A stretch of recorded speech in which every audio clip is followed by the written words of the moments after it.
Is Meghan Markle a narcissist? The question of the day. There are 9 traits that distinguish NPD or Narcissistic Personality Disorder. So let's look at each of them individually as they relate to Meghan. The very first trait that narcissists frequently exhibit, and narcissists have to exhibit 5 of the 9 consistently in order to get that NPD diagnosis. That first trait is grandiosity, seeing themselves literally as the king or the queen of the world. Well, being a member of the royal family, being a princess, does it get any more grandiose than that? So she had that. Success. Narcissists crave unlimited success and power. Married into one of the wealthiest families in the world, doesn't get much higher than that as far as success goes. Special. Narcissists believe that they are special and they crave to be special. My God, she's the subject of every single newspaper, every single tabloid, more than she ever wanted. By society's standards, she is at that highest level of specialness. She had that. And admiration along with that as well. The fourth trait. Narcissists crave to be admired. There was probably no one more admired in the world than Meghan when she initially became part of the royal family. Envy. Narcissists tend to strongly envy people who have something that they believe they deserve. In Meghan's case, she literally had the envy of the entire world. Certainly every little girl in the world. Does it get any better than being a princess? And yet she chose to give this all up. She sacrificed everything that she ever knew, the freedom that she had, to join me in my world. Empathy. Narcissists consistently exhibit a lack of empathy. They only care about themselves.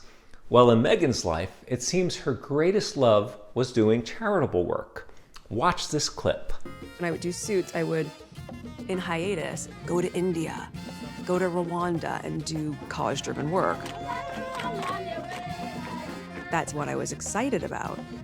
I wasn't trying to find like the great indie film that's gonna get me an Oscar, and no, I just wanted to go and volunteer. Entitled. Narcissists feel they are entitled to the success, admiration, power, and grandiosity they're craving, and literally to have a title. Meghan and Harry gave up the greatest titles in the world, Prince and Princess. Look at the lengths some people go to hold on to power.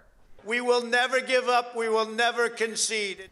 Ask yourself, would a true narcissist worth their salt ever give up all that Meghan and Harry had? Exploitiveness.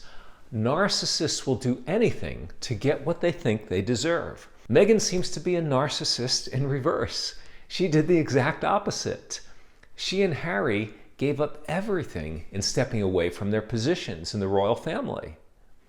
Perhaps most significant of all, Meghan and Harry gave up their safety. Our location was exposed. We knew our security was being pulled. Everyone in the world knew where we were. They've decided that our security will be removed on the 31st of March, and I'm worried. I am genuinely concerned for the safety of my family. Was this exploitive in any way? Or does it indicate the farthest thing from it? Was Meghan's now famous curtsy to the Queen the first time they met, her grand bowing, was that indicative of Meghan having the diagnosable narcissistic trait of arrogance? The last of the 9 narcissistic personality disorder traits we're covering in this series. A lot of people seem to think so, and I can understand that perception. But here's the real acid test. What did the Queen think? Was the Queen offended? Or could it be that she was charmed by Meghan's irreverence? Meghan whispered into the Queen's ear and had the Queen in stitches of laughter. And it was a very rare moment, a very unguarded moment. You don't often see the Queen in giggles. Judging by news reports of the Queen's and Meghan's subsequent interactions, the Queen seemed to absolutely adore Meghan. My guess is rather than taking her original bow as being offensive, can't you see amidst all that royal formality, dare I say stuffiness, the Queen saying to herself, wow, here's a breath of fresh air. Harry describes this better than I ever can in sharing why, probably similar to the Queen, he so fell for Meghan. Watch. I think for so many people in the family, especially obviously the men, there can be a temptation or an urge to marry someone who would fit the mold, as opposed to somebody who you perhaps are destined to be with.